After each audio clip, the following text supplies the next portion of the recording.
อ๋ออ๋อจ้ะขออนุญาตว่าไทยเลยพี่น้อง อันตอนนี้อยู่เพื่อนในบ้านแน่พี่น้องอันน่ะเอ้ยจ้าแล้วก็มีจ้าเบาเล่าก็นั่งอยู่ทั้งข้างนี้ตอนนี้จ้า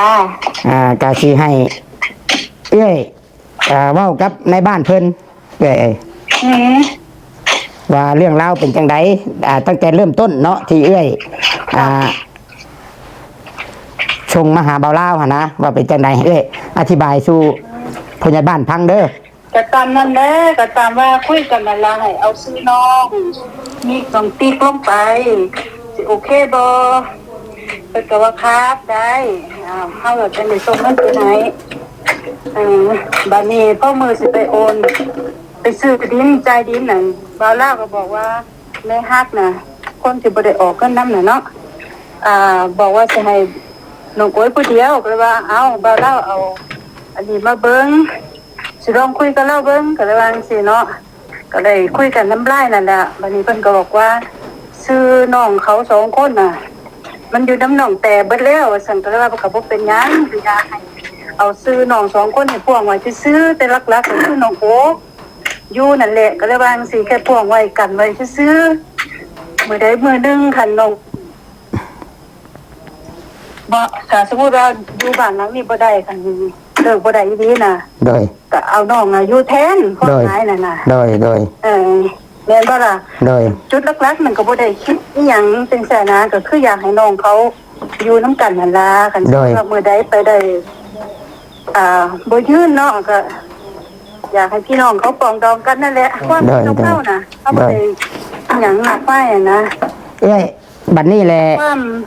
ะน้องสิให้เอ้ยนี่เว้ากับผู้ใหญ่บ้านเพิ่นหาทางออกให้แหละแล้วก็สุดแล้วแต่เอ้ยว่าเอ้ยสิเอาจังใดต่อหั่นนะแล้วสิให้เพิ่นหาทางออกให้เพิ่นเว้าสู่ฟัง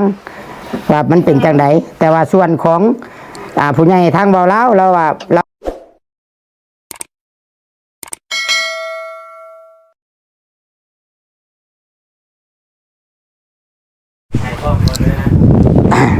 พี่น้องเลยเนาะ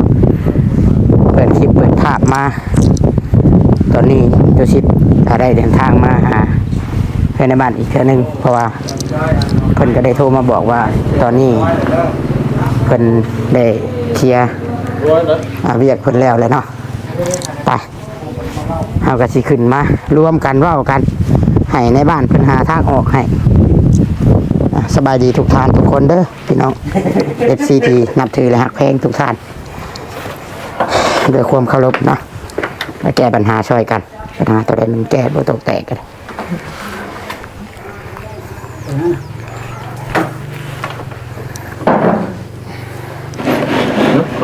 เด้อขออนุญาตเด้อพอเด้อ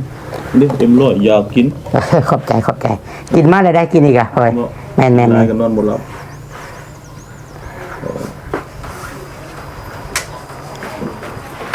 สบายดีทุกคนเด้อสบายดี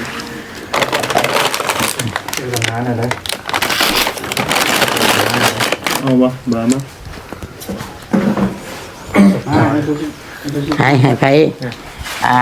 เปิดเรื่องก่อนบ่เวียงบ่เรื่องที่เขาลบกันเมื่อเช้าเรื่องที่ในบ้านเป็นว่าถามทางเรามาอธิบายให้ฟังเรื่องยินตัวใดมันยังคาใจอยู่เลยหรือว่าก็นั่นแหละอธิบายแบบไร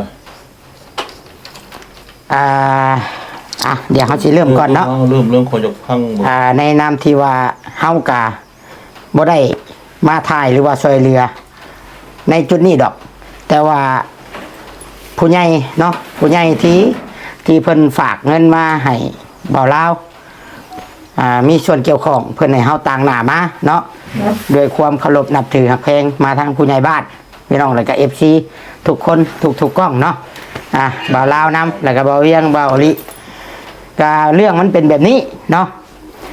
คือได้เว้ากับผู้ใหญ่บ้านแล้วเช้านี้แล้วสิมาเว้าถามจากปากบ่าวลาวบัดนี้เนาะเรื่องก็คือว่าผู้ใหญ่เพิ่นคาใจแค่ว่าเป็นหยังที่ว่ามือไปซื้อดินเบาผู้ใหญ่นี่ฝากเงินในเบาเล่าเลยบอกให้เบาเล่านี่ใส่ชื่อน้องของเท่าโอบริเท่าโอยใส่น้ำแต่บัตรซื้อดินแล้ว ผลออกมาสองคนนั่นบ่มีชื่อย้อนเหตุผลตัวใดบัดนี้เป็นหยังปะนะ คำถามบ่ แม่น ก็ตามจุดประสงค์ของผู้หลักผู้ใหญ่เพิ่นเนาะเพิ่นว่าให้มีสื่อแต่น้องโอผู้เดียวเนาะคนที่เฮ็ดเฮือนให้นั่นแหละ เดี๋ยวเบรกก่อนเนาะพี่น้องคนที่บ่อยากให้ใส่ชื่อน้องสองคนกับผู้ใหญ่ที่เพิ่นเฮ็ดเฮือนให้น้องโอแต่ว่าเพิ่นบ่มีส่วนเกี่ยวข้องกับเงินที่ซื้อดินข้อยคิดว่าเพิ่นน่าจะบ่มีสิทธิ์ที่จะไปน่าจะบ่มีสิทธิ์ที่บ่ให้ใส่ชื่อได้พ่อบ้านคิดว่าจะได้ บ่ให้ทั้งบ่เล่าอธิบายบางคน อีกก่อนซะ ให้อธิบายไปเป็นช็อตก่อน ก็ถามว่ามีสิทธิ์บ่หรือจังใดบ่มี ผู้ใหญ่ที่สร้างเฮือนเนาะที่ห้ามบ่ให้ใส่ชื่อเด็กน้อยสองคนเนาะ เหตุผลของเพิ่นก็คือสื่อเด็กน้อย2คนนี่มีอยู่ในสื่อของน้องแต่อยู่แล้วเนาะในสื่อของมันเรือนน้องแต่ที่ดินน้องแต่อยู่แล้วนะประมาณนี้เหตุผลของเพิ่นเนาะและเวลาที่ว่ามาซื้อที่ดินบ่าวลาวก็ได้แจ้งทีมงานและโดยเฉพาะบ่าวเวียงกับบ่าวแสนเนาะบอกวันและก็เวลาแล้วก็มีผู้ใหญ่บางคนไปคอมเมนต์ว่ามาหลักซื้อหลักขายกันบ่ได้บอกทีมงานเนาะอันนี้ก็อยากให้ทาง YouTube นี่ไปชี้แจงและอธิบายผู้หลักผู้ใหญ่ช่องนั้นๆให้เข้าใจ เนาะประมาณนี้แล้วก็สื่อในใบที่ดินก็บ่ได้มีสื่อบ่าวลาวอยู่เนาะมีแค่สื่อน้องโอ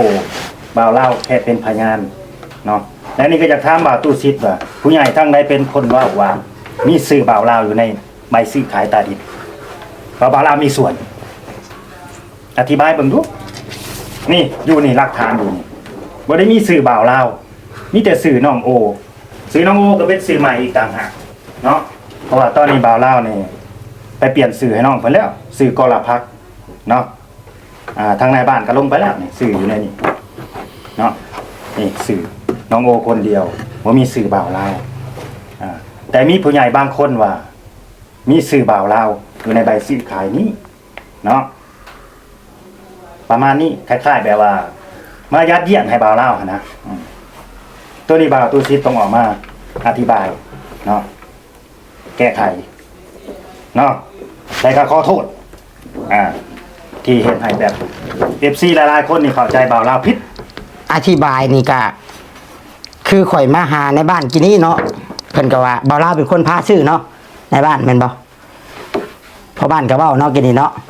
แม่นติมีแต่เบาเล่าหรือว่ามา ก็มาครับมันพยานก็มีน้องแต่ชาวเทืองนั่นแหละแล้วก็แม่น้องลุงที่มาซื้อ มีพยานนี่มันดินนี่มันออกซื้อเท่ากรพัก ก็ละพักก็คือน้องโอ เท่าเบาเล่านี่มีแต่เป็นพยาน แม่น นางแต่นางเทือง ชื่อนี่ออกผู้เดียว ซื้อออกผู้เดียว และมือที่ชื่อเนาะอันนี้ข่อยก็ขอถามบ่าวลาวก่อนผู้ใหญ่ให้ฝากมาถามอันนี้เนาะทุกคนเนาะแต่ละช่องก็คือว่า ตอนเจ้าหับเงินจากเพิ่นนี่20,000นี่เพิ่นบอกเจ้าคักแน่บ่ว่าให้ใส่ชื่อน้องใส่น้ำ ก็บอกอยู่ก็ได้บอกอยู่ตัวนี้ก็เป็นความผิดพลาดของบ่าวลาวเนาะก็ได้ขอโทษเอื้อยมันไปหลายเทื่อแล้วเนาะแต่จุดประสงค์ที่ว่า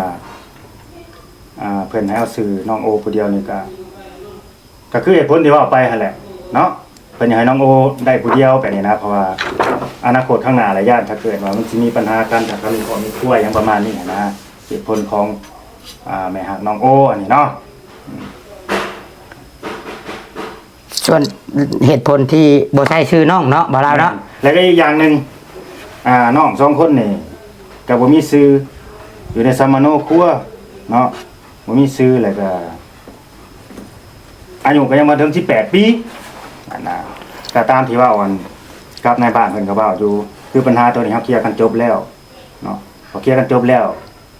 ผู้ใหญ่บ้านเพิ่นก็ว่าให้ดำเนินการเลยเฮ็ดเรือนต่อได้เลยก็บ่คิดว่ามันสิมีปัญหายืนยาวมาอีกนะ ได้ค่อยขอว่าอีกบาทหนึงแล้วจังให้ในบ้านเพิ่นแก้ไขเนาะคือบ่าวลาวเว้ามานี้พี่น้องในนามที่ว่าผู้ใหญ่เพิ่นก็ยังบ่แล้วเนาะผู้ใหญ่พุ่นบ่แล้วและ ไปมือไปซื้อเพิ่นก็บอกครั้งแน่เนาะก่อนสิซื้อก่อนหับเงิน แม่น ก็บอกครั้งแน่เบาเล่าวก็โอเคตกลงหับเงินสิเฮ็ดตามเป้าหมายของผู้ใหญ่มอบหมายให้เฮ็ดเฮาในฐานะในนามที่ว่าเป็นสายบุญเป็นสะพานบุญเนาะที่ผ่านมาแต่ละคนเฮ็ดตามที่ผู้ใหญ่บอกเบิดแม่นบ่เฮาเฮ็ดตามเพิ่นบอกและบัดนี้ในกรณีเบาเล่าวนี้บ่ใส่ชื่อตามเพิ่นบอกและถ้าหากว่าน้องสองคนนั้นบ่มีชื่อสมโนครัวหรือว่าบ่สามารถใช้ชื่อได้เฮาต้องแจ้งบอกเพิ่นคืนก่อนแจ้งบอกเจ้าของเงินเพิ่นว่าคือบ่แจ้งบอกเพิ่นก่อนว่าซื้อบ่หรือบ่ซื้อถ้าเพิ่นว่าบ่ซื้อกะเฮากะส่งเงินเพิ่นแต่นี่บ่ลาวหนึ่งบ่ใส่ชื่อน้องทั้งสองมากะบ่ได้ปรึกษาเพิ่นเลยและคิดว่าสิ่งที่เฮาเฮ็ดนี่มันถูกหรือบ่หรือว่ามันผิดแล้วก็ให้ทางในบ้านเพิ่นแก้ไขเรื่องนี้สิเฮ็ดจะได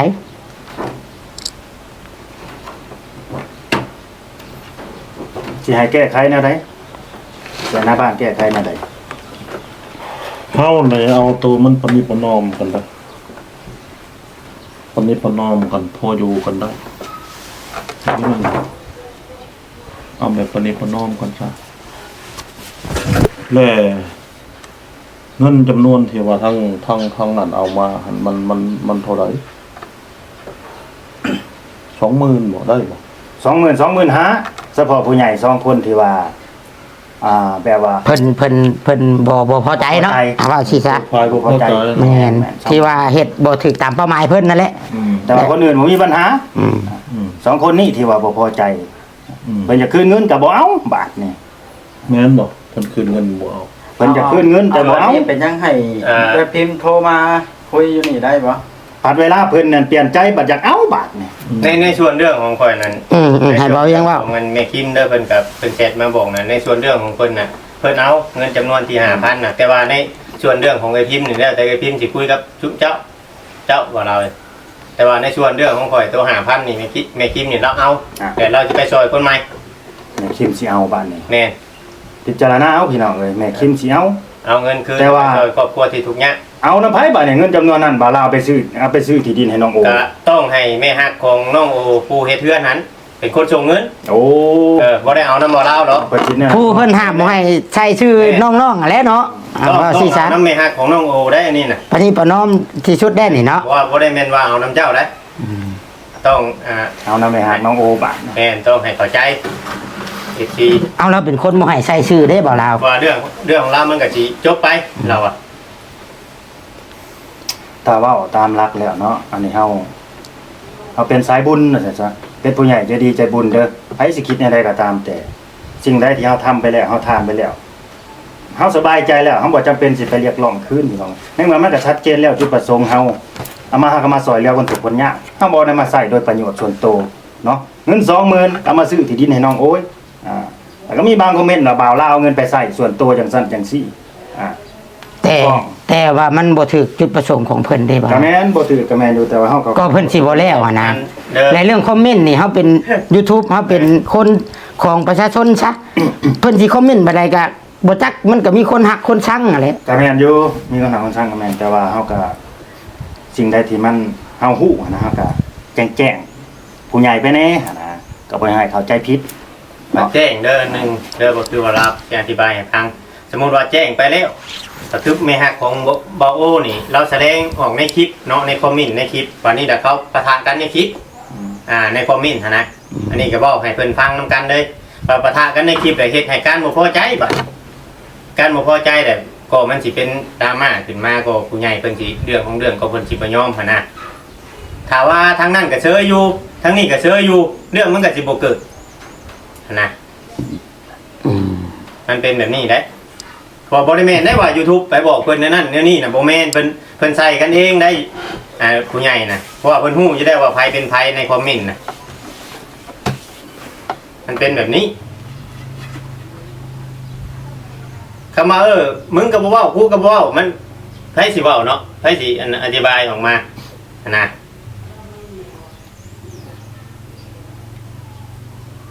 จังได๋บัดนี้ เรื่องนี้ต้องหาทางออกมีแต่ว่าให้อันเจ้าชิดเนี่ยเน้นเรื่อง ที่มาในมานี่โลดให้มัน มาได้ด้วยเหตุผลใดหั้นนะมาให้มันจบ ก็คือว่าบ่เวียงว่าตอนนั้นบ่าผู้ใหญ่ว่าสิรับซื้อดินให้ไหมบ่ อ่า เราเพิ่นโทรมาบอกข่อยแบบนั้นแหละข่อยก็เลยโทรบอกผู้ใหญ่เพิ่น ก็เลยได้มาหาในบ้านเนาะ แห่งยังโทรลมกับตะโพนี้ในบ้านนี้ ถ้าพ่อกันแล้วก็ว่าทางที่ดีก็ซื้อไม้ให้ได้มันจังจบ แม่ ซื้อให้ไหม เราก็บอกไว้ซั่นอยู่ตอนมื้อนั้นเนาะเพราะ เพิ่นบ่ซื้อแล้วตอนนี้จะเปลี่ยนใจล่ะ คุณทำบุญมาแล้ว คุณจะมาเรียกร้อง ก็ไปเรียกร้องเอาคนที่เขาคนจนน่ะไปเรียกร้องกับเอากับน้องโอน่ะ แค่นั้นน่ะ มีแต่ว่าแม่ฮักของน้องโอนี่ให้มาเรียกร้องเอากับน้องโอ แม่น อืม ประมาณนั้น คือใช่ เพราะว่า ห้ามพิลึกแท้ซะ เพราะว่าเขาก็สายบุญคือกันกรณีที่ห้ามนี่เด้ออันนี้นะเพิ่นบ่ได้ห้ามบ่ได้ห่วงว่าให้น้องเขาบ่ถือบ่ต้องให้เขาเครียดเขาสั่งกัน แค่ให้น้องโอนี่เขามีความรับผิดชอบเนาะเฮ็ดกินเองทำกินเองในเมื่อน้องเขาก็มีครอบมีครัวอยู่แล้วนะบ่ต้องไปยุ่งกับเขา มันจะให้อยู่ต่าง แม่นคือกันกับบ่าวลาวนี่แหละมามีครอบมีครัวอยู่นี่มันก็บ่ต้องไปยุ่งกับครอบครัวพี่น้องพ่อแม่นะมันออกมาแบบนี้นะให้เข้าใจแบบนั้น FC ก็ดีเนาะเพิ่นบ่ได้มีจุดประสงค์ว่าอยากให้พี่น้องเขาบ่ถือบ่ต้องกัน อันนี้เขาก็ต้องแบบเข้าใจในจุดนี้ แม่เข้าใจอยู่ แต่สิ่งที่มันผิดล็อกนิดนึงก็คือ การซื้อดินนี่แหละ แล้วก็ ผู้ที่แม่ฮักน้องโอนะผัดเล่าผัดโมเมนต์คนซื้อดิน เงินเรามันบ่มีอยู่ในหันก็สิว่าผู้ใหญ่พี่เพิ่นซื้อดินบัดเพิ่นก็บ่พอใจเอาว่าสิซะ แม่น ก็เลยให้มาแก้ไข แม่น จักสิ ก็เข้าใจ แก้ไขจักไดบัดนี้ก็ ก็เข้าใจอยู่ ถ้าพ่อบ้านได้ฟังบัดนี้แหละสิยกให้เพิ่นตัดสินเด้สิว่าสิหาทางออกจังไดเพราะมันสิบ่ผิดใจกัน ให้มันตกลงกันได้หั่นนะ ในเมื่ออันทางผู้ใหญ่ให้เรากับเราแบบชื่อบ่ชื่อเลยดินะสิเฮ็ดไปแล้วโตบัดนี้หาทางออกแบบใดน่ะบัดนี้นะ ให้ในบ้านเว้าก่อนแล้วจังสิมีหยังก็สิเสนอเพิ่นเติมน้ำหลังอีก ในบ้านยังคิดอยู่กรณีเจ้าของคนที่ซื้อดินนี่บ่ได้มีแต่ผู้ใหญ่2คนนี่เด้อเนาะเจ้าของเงิน 20,000 กับ 5,000 นี้ ราคาดินมัน55,000เนาะส่วนถ้าผู้ใหญ่ท่านอื่นๆนี่บ่มีปัญหาหยังเพิ่นบ่มีปัญหาหยังบ่าวลาวคุยกับเพิ่นไปแล้วเนาะมีแต่2คนนี่แหละอันนี้ก็ทั้งไอ้พิมพ์นี่ก็บ่าวลาวก็ยอมรับว่าบ่าวลาวผิดเนาะที่ว่าบ่ได้เฮ็ดตามสัญญาก็ย้อนจุดประสงค์ของแม่ฮักเพิ่นอันน่ะเนาะหวังว่าทุกคนจะเข้าใจด้วยครับ ก็จักสิว่าจังไดเนาะ แล้วในกรณีที่แปลว่า ผมมีชื่ออยู่ในใบชื่อขายที่ดิน อันนี้แจ้ง FC ให้ผมด้วย เพิ่นก็คือสิฮู้ได้แล้วนี่เพิ่นว่า แล้วก็ขอโทษผมด้วย ผู้ใหญ่คนไหนที่พูดว่าผมมีชื่ออยู่ในใบที่ดิน เดี๋ยวให้เจ้าโทรหาเพิ่นเองอ่ะนะ ให้โทรหาเอง แม่นข่อยก็เอาความจริงมาเว้าข่อยก็เอาความจริงมาอธิบายมาให้ แล้วก็บอกว่าผมนี่บล็อกเฟซเขา ผมบล็อกตอนไหนผมไม่ได้บล็อก เนาะใส่ฮาร์ดเขาเรียกว่าใส่ลายกัน คือสิ่งที่มันบ่ถูกต้องคือข่อยเว้าแล้วข่อยสิย้ำอีกก็คือว่า ผู้ใหญ่ที่เพิ่นสร้างเฮือนน่ะแม่นเข้าใจเนาะในมุมของบ่าวลาวบ่น้องโอบ่อยากให้น้องโอได้เฮือนฟังความแม่ฮัก และบ่ให้ใช้ซื้อมันผิดตรงที่ว่าเจ้าบ่แม่นเจ้าของเงินซื้อดินแล้วเจ้ามาออกคำสั่งถ้าว่าเจ้าอยากให้ได้ผู้เดียวเป็นหยังเจ้าบ่ซื้อต่างหากโลดและยกตัวนี้ให้น้องยกให้เท่าโอตัวไหมมันก็บ่มีปัญหากัน อันนี้ข่อยเว้าเป็นกลางที่สุดเลยนี่บ่ได้เอียงพุ่นเอียงพี่ไดเป็นกลางและผู้ใหญ่กับจังบ่เครียดเจ้าบ่อันนั้นเจ้าบ่อยากให้เจ้าว่าง่ายๆซะบ่อยากให้เบาลาวแล้วก็แต่มือซื้อปุ๊บคือจะว่าเราบ่มีซื้อในสมโนครัวก็ปรึกษาในบ้านเฮ็ดอะไรในบ้านเฮาสิแก้ไขให้เด็กน้อย2คนนี้มีซื้อได้ใส่ซื้อได้แต่คือในบ้านเว้าคลิปก่อนเจ้าก็บ่ได้เว้ามาเลยเรื่องเด็กน้อย2คนนั้น ไม่ได้ว่าเลยเพราะว่าทั้งผู้ใหญ่เพิ่นว่าให้เอาแค่ชื่อน้องโอ นั่นแหละคันผู้ใหญ่ผู้ที่สั่งห้ามถ้าใจใหญ่เลยคันอยากตัดปัญหาเลยข่อยบ่อยากมีปัญหาข่อยซื้อดินตอนไม้ให้ท่าโอตัวนี้ยกให้น้องข่อยเฮ็ดให้ไม้มันก็บ่เป็นแบบนี้นะ จะแม่นอยู่จะว่าไปแล้วมันก็ถือแต่ใน คือมันต้องเป็นแบบนั้นบ่ลาวเอ้ย ในกรณีเพิ่นก็เว้าอยู่ว่าช่วงที่มีปัญหาเพิ่นก็สิคืนเงินนะแต่ทางนี้บัดบ่เอานะ เดี๋ยวเว้ากันแล้วบ่เรื่องขึ้นเงิน เว้าแล้ว เว้ากับเบาเวียงบ่ บ่ เว้ากับไผ เอา บ่เจ้ายังบ่ได้เว้าน้ำข่อยได้เรื่องคืนเงิน มีแต่เว้าเว้ามื้อนั้นน่ะมีแต่ว่าสิซื้อดินให้ไหมมื้อจะโทรหาข่อยน่ะ เป็นสิคืนแล้ว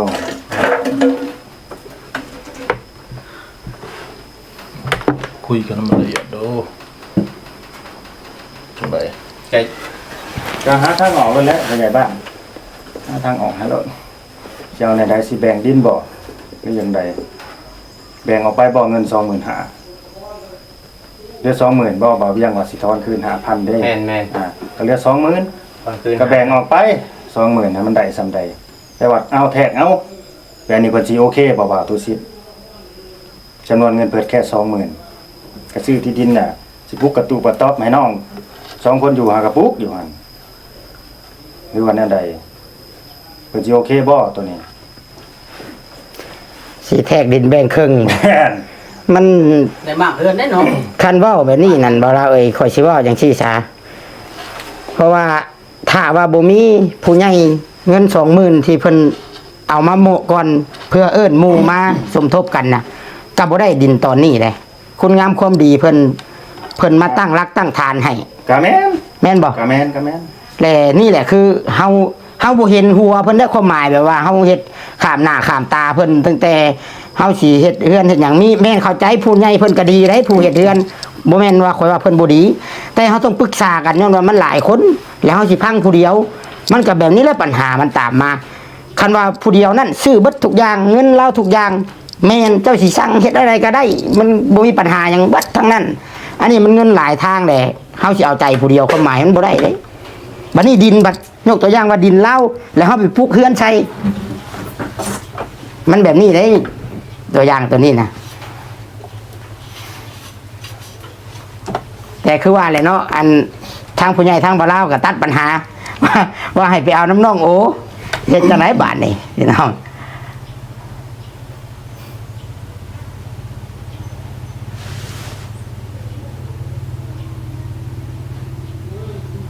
ก็ง่ายว่าคือทางบ่เล่านี่คุยกับทางผู้ใหญ่บ่ได้บ่ง่ายๆใช่ในเรื่องนี้เนาะ เพิ่นอันนั้นบ่เพิ่นยังติดต่อมาอยู่บ่หรือว่าเพิ่นก็บ่ติดต่อเลย ตัวในไหน ติดต่อมาอยู่ ยันว่ามีเรื่องมีหยังแล้วเพิ่นก็ไปแล้ว แต่ว่าว่ามันยังบ่รับผิดชอบมันหยังอะนะเอืมพิ่นบ่ไปได้เพิ่นบ่ไปก็สิไปให้หนังเนาะ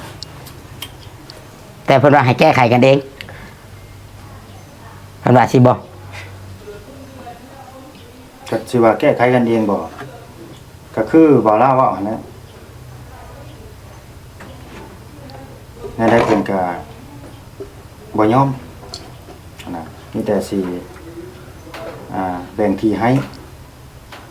หารกันหารครึ่ง แม่นหรือว่าอีกกรณีหนึงก็ เธอจะได้เพื่อนทั้งนี้จะ สิมั่งเฮือนแล้วบาดนี้เนาะ นั่นคือผู้อยากได้ทาง เออ มันจะเป็นไปทั้งนั้น ยากอีก ใจกันนะ อืม ก็แม่นอยู่ในกรณีนี่ถ้าเฮาสิเฮ็ดใส่กันแบบต่างคนต่างบ่ยอมกันหั่นนะมันก็อยากได้นี่บ่จะกู้เพื่อนนี่แหละนะ มันจะเกิดมันต้องเกิดอยู่แหละเพราะว่าได้เถียงกันในคอมเมนต์ มันก็บ่จบไปจังหั่นน่ะ เอารายการมันผิดพลาดแต่ชื่อดินทบิดพุ่นเนาะ แม่น หน้าที่ก็อันนี้บ่ได้ว่าโทษแล้วดอกหน้าที่คันว่าเจ้าของเงินเฮาฮู้ว่าเพิ่นอยากให้ใช้ชื่อแหละ ใช้บ่ได้ได้เอื้อยสมมุติเฮาโทรไปหั่นนะแม่นบ่พ่อบ้านใช้บ่ได้ได้เพราะว่าเพิ่นบ่มีชื่อในใบสมโนครัวหรือว่าเพิ่นยังบ่ฮอด18 ปีแต่ใช้บ่ได้เดี๋ยวเฮาบอกเพิ่นก่อนว่าเฮ็ดแนวใดเอื้อยใช้น้องโอผู้เดียวเลยบ่นี่บ่มีไผเว้าหยังเฮาได้บัดนี้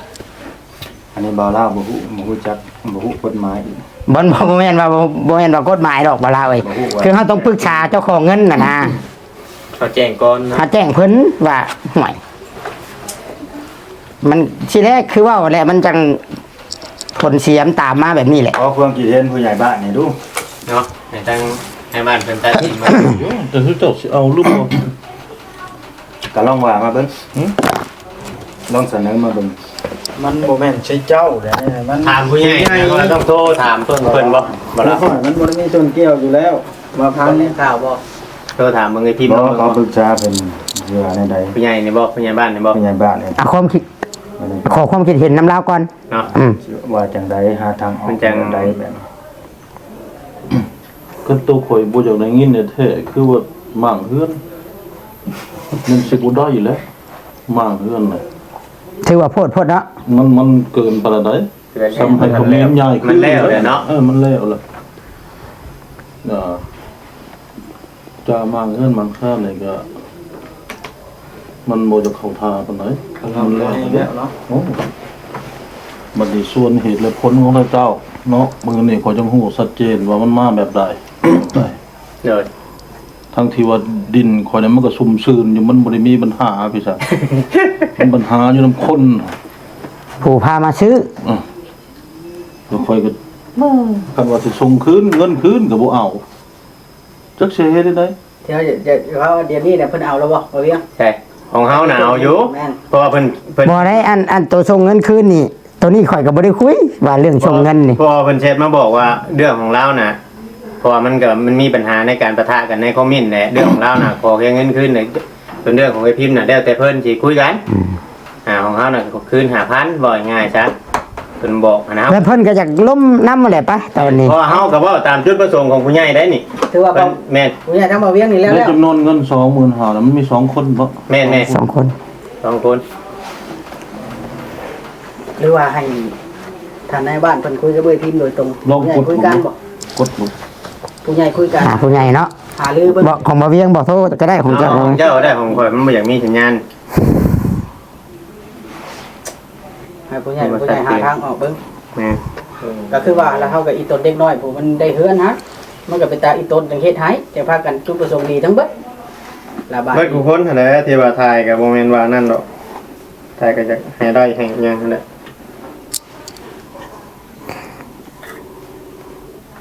บ่ได้ส่งขอความบอกเพิ่นก่อนเนาะ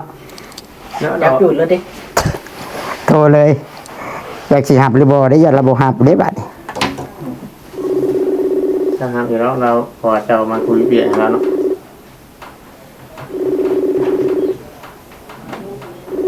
พวกมันก็ระบุ ขี่รถตุชิดเด้อยันเมา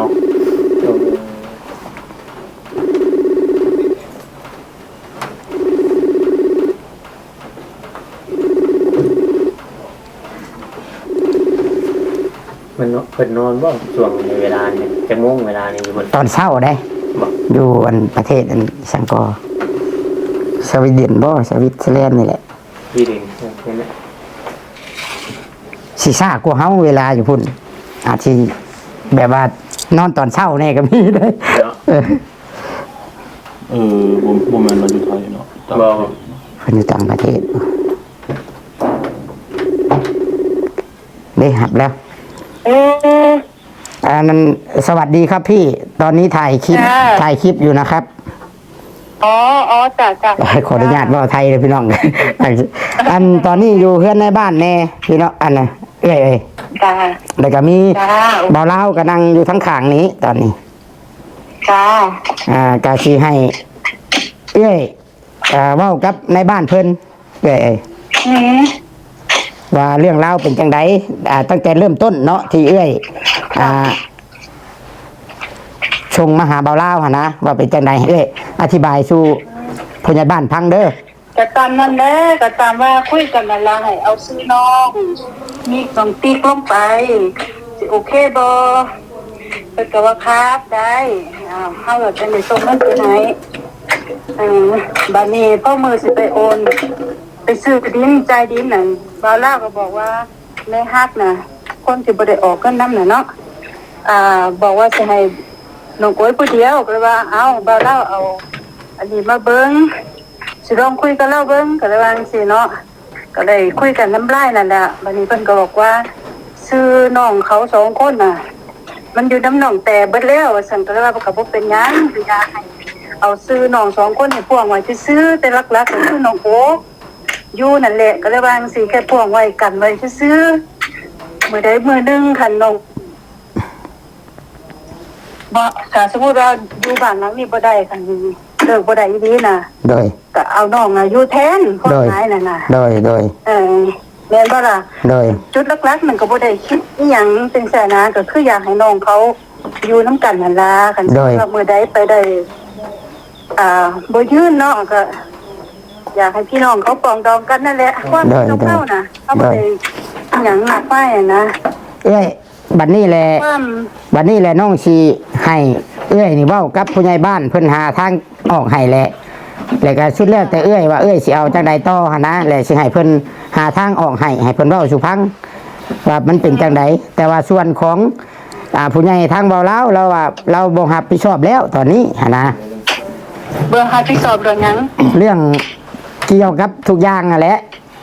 เราว่าเราบ่รับผิดชอบ เปลี่ยนแปลงได้ก็เอาน้องเขาได้ก็คือเรื่องมันก็จบเด้มันก็บ่ได้วุ่นวายหยังเด้จุดประสงค์น่ะแต่ว่าเฮาบ่ได้ยินอีหยังจากการแก้ไขจากเบาเล่าอ่ะนะบ่ได้คือเราบ่เคยสนใจนะเฮาบ่ได้แบบว่าให้ความร่วมมือกับเฮาจังซี่นะ โดยจุดประสงค์ก็ แล้วพอบ้านว่าจะได้แก้ไขได้อยู่บ่คันว่าเอาซื้อสองคนนั้นใช้บัดนี้ ได้บ่แค่นั้นล่ะคันได้ก็จบก็บ่มีหยัง ว่าหมายเหตุใช่แบบนี้บ่ คือว่าเปิดวงเล็บหมายเหตุใช่เนาะเขียนใช่ จ้าแม่นก็แค่เอาชื่อน้องลงแต่ว่าหัดมันบ่ได้ดังที่เฮาเฮ็ดน่ะนะดังที่เฮาบอกน่ะแถมมาห้ามเฮาบ่ให้เฮาไปยุ่งมันก็บ่โอเคล่ะแม่นบ่ล่ะ โดย เออ บัดขอคุยองค์ชง ว่ากับในบ้านเด้อเอ้ย สบายดี จ้า สบายดี สวัสดีจ้าไม่ใช่ป้า จ้า สวัสดีจ้า ผู้ใหญ่บ้านบ้านมะแง้วเนาะแล้ว แต่ อย่าง เรื่ ว่า อง เนี่ย ที่ว่ามันลาย บอกนี่ บอกนี่ขอ แข่งแต่ว่า ขออนุญาตเอื้อนเอื้อยเด้อ จ้า ขออนุญาตเอื้อนเอื้อย โอ้เอื่อยบ่ เอื้อนน้องก็ได้เนาะ จ้าบ่เป็นหยังตาเห็นลู อ๋ ก อ ก็อายุน้อยอยู่เนาะ แสดงว่าอายุยังประมาณ30ปลายนี่เนาะ บ่จ้า40กว่าแล้วค่ะ โอ้สันคอยก็เป็นอ้ายคือเก่าหั่นละ จ้า เนาะตามที่ จ้า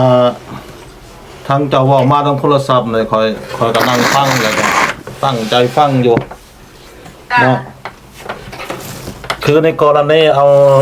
นั่งชังนั่งตุกนั่งนิกบ่ โดย ติ๊กนิก นิกเนาะเอาเข่าหันเนาะแล้วให้น้องหันฟังสิอธิบายให้ฟัง จ้าก รณีที่หนึ่งเลยมันนั่งติ๊กกับนั่งนิกนะอันยังบ่มีอยู่ในสารระบบของบ้านดงมะแง้วตัวที่หนึ่งยังบ่มีตัวตนในสมโนของน้องแต่นี่มันยังบ่มีอีกเลย จ้าแม่นอันนี้ เนาะ น้องน้องหมูอยู่จ้า นี่ตัวที่หนึ่งนะตัวที่สองแหละแมนซิดภูมิซื้อดินน่ะมันมีแต่เท้าโอบ่โอ้ยบ่แล้วก็มันมีพยานนี่เบาเล่าแล้วก็นั่งแต่เอื้อยเท้าโอยฮันแล้วก็นั่งเทื่องคนขังเฮือนน่ะนี่คือพยาน จ้า ในลักษณะดินในจำนวนดิน200ตารางเมตรนี้เป็นซื้อของเท่าโอ้ยชื่อว่าเท่าเบาเล่านี่เป็นซื้อเป็นพยานซื้อตัวที่3เนาะสิทธิ์ที่น้องลงทั้งสองนั่งนิกนั่งติ๊กนะสิได้สิทธิ์นั่นแล้วมันมาขึ้นอยู่กับเท่าโอ้ยเพราะว่าเท่าโอเป็นผู้มาซื้อน้ำข่อยเด้เนาะยังมือมาซื้อขายกันกับบริเงินว่าได้ใด นี่แหละ มันเป็นผิดพลาดตัวนี้แหละ เนาะ นี่แหละมันถึงได้เป็นปัญหาอยู่ที่ว่าลูกก็อยาก มือซื้อเนี่ยเป็นหยังคือบ่เว้าให้มันเบิดในการใส่ซื้อภายใน ก็บ่ได้ให้ความแบบว่า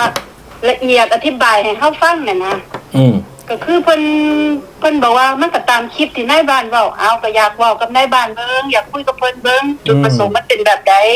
เพราะว่าเฮาส่งให้ก่อนเฮาสิส่งเงินให้เนี่ยเฮาบอกแล้วว่าจังซี่แม่นบ่ล่ะแต่ว่ามันออกมาแบบนี้มันบ่ตรงกับจุดประสงค์ของเฮาจังซี่นะ เด้อ คันสมมุติว่า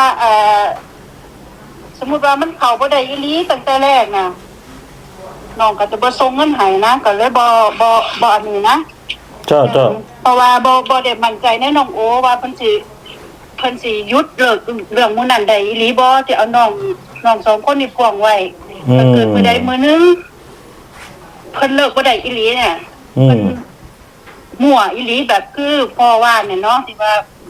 นั่นน่ะก็แค่เอาน้อง2คนเนี่ยมากันไว้ซื่อๆคันเกิดมื้อใดเพิ่นเลิกบ่ได้ให้เพิ่นออกไปน้องก็สิได้อยู่จังซี่นะความหมายหลักกับน้องโอ้ยนั่นน่ะสิทธิ์ 100% จ้า สิทธิ์ 100% น้องเขา2คนนั่นก็บ่รู้ว่าเขาสิอยู่เมืองไทยต่อบ่หรืออีหยังอันนี้ก็ได้เว้ากับน้องโอ้ยแล้วเด้โดยตรงเลยเด้น้องโอ้ยก็โอเคเพราะว่าน้องโอ้ยบ่ได้รู้เรื่องตั้งแต่แรกแล้วจังซี่นะอันนี้น้องโอ้ยก็ว่าโอเคก็บ่เป็นหยังก็คิดว่ามันสิจบก็เลยส่งแล้วก็ได้เว้ากับบ่าวลาวก็ว่าโอเคเอ้ยเดี๋ยวน้องก็เพิ่นก็ฮู้โตดีแล้วว่าเพิ่นบ่ได้เฮ็ดตามที่เฮาบอกเพิ่นก็บอกเดี๋ยวจะให้ไปเว้ากับนายบ้านให้ฟังมันก็เรื่องมันก็คือนายบ้านบอกในคลิปนั่นแหละเฮาก็อยากได้ยินจากปากจากพ่อเองเนาะว่าสาเหตุมันคืออีหยังบ่าวเล่าได้บอกตั้งแต่เริ่มแรกบ่จังซี่นะคือเพิ่นบ่ให้ความกระจ่างของเฮาก็บ่เข้าใจจังซี่นะมันก็เลยเกิดดราม่าแล้วก็อีกอย่างนึงแม่ฮักผู้สร้างบ้านนี่มาสั่งห้ามลูกบัดนี้บ่ให้มายุ่งนั่นมันก็บ่โอเคน่ะลูกก็เป็นคนซื้อดินให้ตอนนึงคือกันควรสินั่นให้เกียรติเฮาแน่จังซี่น่ะมาสั่งห้ามเฮาเลยเด้บัดนี้บอกก็บ่สั่งห้ามน้องบอสบ่ให้ไปยุ่งบ่ให้ไปทายน้องบอสเขาก็มีส่วนในดินตอนนี้คือกันสิไปห้ามเขาให้หยังห้ามบ่ให้พี่น้องเขาไปมาหาสู่กันห้ามเฮ็ดหยังลูกก็บางสิสมควรที่ส่งเสริมพี่น้องเขาปองดองกันไปมาหาสู่กันจังซี่น่ะจุดประสงค์ของเฮาน่ะเฮาบ่ได้คิดแบบบ่ดีนั่นนะเว้าง่ายๆนั่นน่ะก็คือเอาชื่อน้องเขากระจบจังซี่แล้วรักน้องโอยก็อยู่บ่ได้มีหยังมากมายจังซี่นะถือว่าแนวอื่นบ่มีเนาะ บ่มีจ้ะแต่ว่าเบาเล่าเนี่ยเราบอกว่าแม่ฮักน่ะสิซื้อดินให้ลูกก็ว่าโอเคสิซื้อดินไม่ให้ก็ซื้อก็บ่ได้ว่าสิได้จบสิได้บ่ต้องไปยุ่งนำน้องนี่แหละก็เลยบอกว่าก็บ่อยากสิอันนี้เฮ็ดบุญเฮากับบ่สำบายใจเฮาก็บ่อันนี้นะก็บ่สำบายใจนะก็เลยว่าคันมันจบว่าซื้อดินให้ก็สิซื้อดินก็ก็แล้วไปจังซี่นะสิได้จบจังซี่ได้คุยกันแหละเนาะได้คุยกันคร่าวๆแล้วเนาะจ้าแม่นเพิ่นก็ว่าเพิ่นสิซื้อดินให้ไหมก็ว่าเอาซื้อดินให้ไหมก็ซื้อสิได้บ่ตกไปอยู่นำสิบ่ได้ไปเอาไปวุ่นวายนำจังซี่นะตัดปัญหาไปแบบนั้นก็ได้ก็เลยว่าจังซี่เนาะสิคืนนั้นน่ะลูกบ่เอาบ่อยากได้เพราะว่าเฮาเนี่ยเป็นตัวตั้งตัวตีสิซอยเหลือน้องโออยู่แล้วตั้งแต่เริ่มแรกตั้งแต่ทักหาเบาเล่าแล้วนั่นตัวว่าขอโทษตัวว่าสิส่งคืนเนี่ยได้คุยกันบ่จ้ะเบาเล่าเพิ่นบ่เคยได้คุยกับลูกเพิ่นไปคุยกับผู้อื่นแล้วก็แค่ส่งผ่านมาเพิ่นบ่เคยแบบเว้ากับลูกโดยตรงจังซี่นะเรื่องซื้อดินก็คือกันก็เว้ากับเบาเวียงบ่ได้เว้ากับเฮาโดยตรงจังซี่จ้ะพอโทรถามก็เพิ่นก็วางสั่นล่ะคันเพิ่นบ่เปลี่ยนใจเพิ่นว่าเพิ่นก็เว้าไปแนวนี้บัดนี้โลเล่น่ะนะเว้า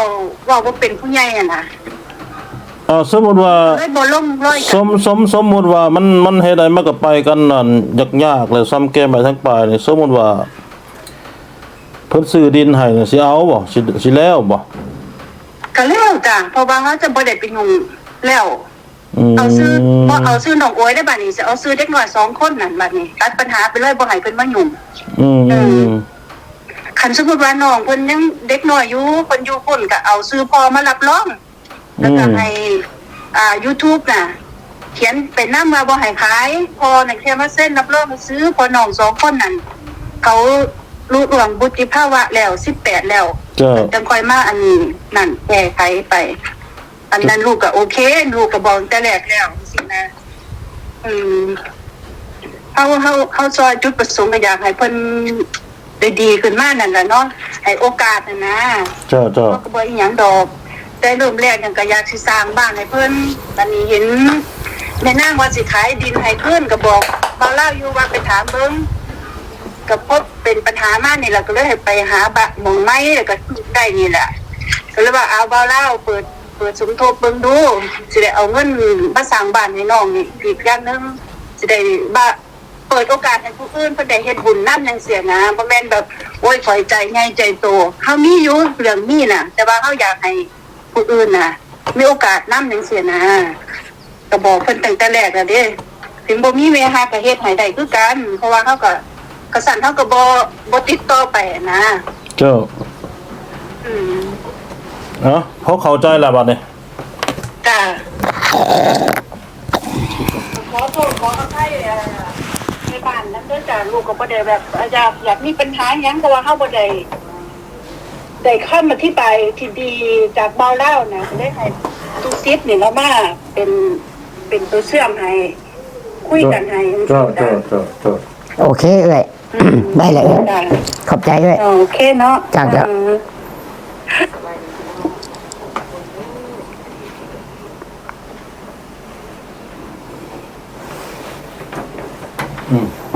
เอามาเอาไปเลย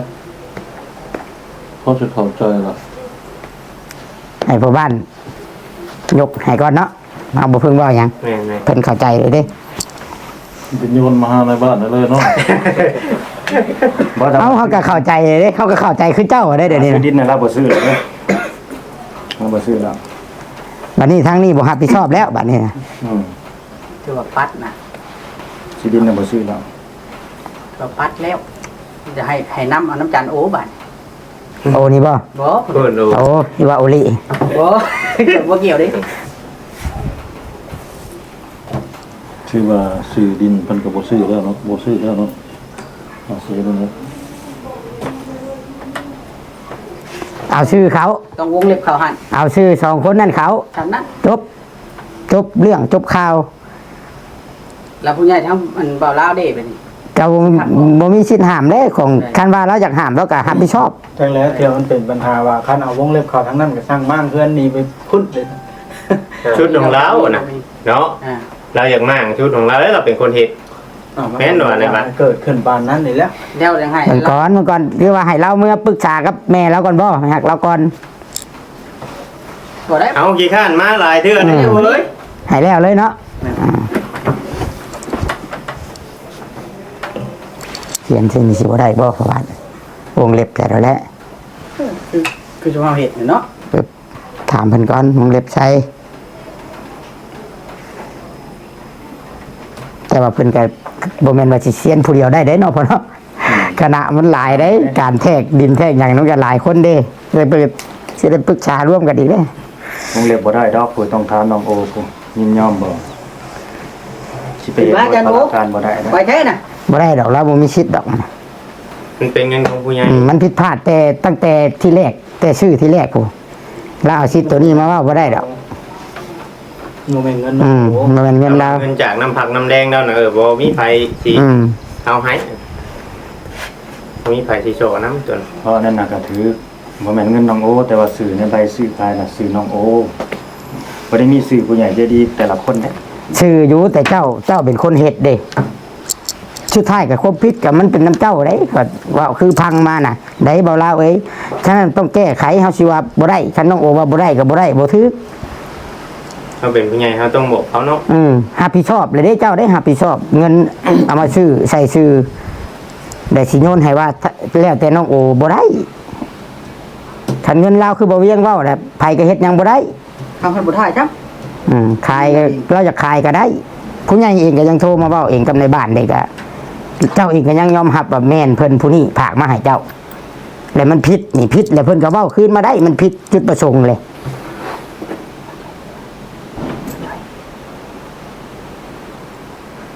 เอาการแก้ไขเบิ่ง ทางออกเบิ้งเนาะทางออกอยู่ ให้เล่าแต่สามารถโทรไปเว่ากับผู้ใหญ่ได้บ่ว่าให้เพิ่นวงเล็บเอาน้องนุ่งให้เขาแนวใดก็น้องเขาอยู่ แค่ตัวนี้เนาะ ตัวเดียว อ่า ละผู้รักผู้ใหญ่ทางให้เล่าบ่อยากเสียเปรียบบ่หรือว่าจังได ทางเอ้ยพิมพ์นี่เราบ่มีปัญหาเนาะ นี่เราง่ายแล้ว เราง่ายสุดได้เราง่ายสุดหรือว่าชื่อดินให้ไหมเราอะหรือว่าสิเขียนชื่อใช้ชำนั่นได้แค่นั้นเด้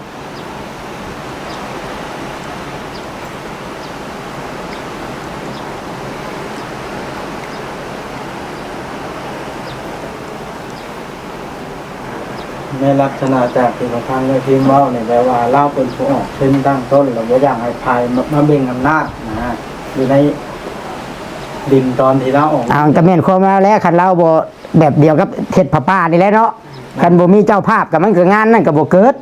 อันหนึ่งก็ตามนะ เจ้าภาพให้กองบุญให้เจ้าภาพกองบุญเอิ้นเพื่อเฮาสิเฮ็ดบุญใหญ่ได้ก็ต้องมีเจ้าภาพตั้งขึ้นเฮาสิมาข้ามเพิ่นบ่ให้เพิ่นบ่ใส่ชื่อเพิ่นเป็นเจ้าภาพไปได้ใช่ เพราะสิ่งที่เราบ่พอใจที่สุดก็คือเราบอกว่าบ่ให้ทีมเข้ามายุ่งแล้ว เสียใจเนาะ เสียใจ เสียใจ นั่นแหละทีมเสียใจ เสียความรู้สึกนั่นแหละว่าง่ายซะเสียความตั้งใจเนาะโดยการแบบอยากเฮ็ดดีนะ ชิ้นยากเนี่ยงงเล็บเข้าซื่อๆเนาะ ถามว่าแล้วแต่อาจารย์โอนะอาจารย์โอมาโทรเรามาโลดเราถามเรายอมบอก อืม เนาะ แม่นๆฟังจากปากคนนั้นบัดนี้ เออ ข่อยสิหยุดไว้ก่อนของข่อยมันฮ้อนแห้งเลย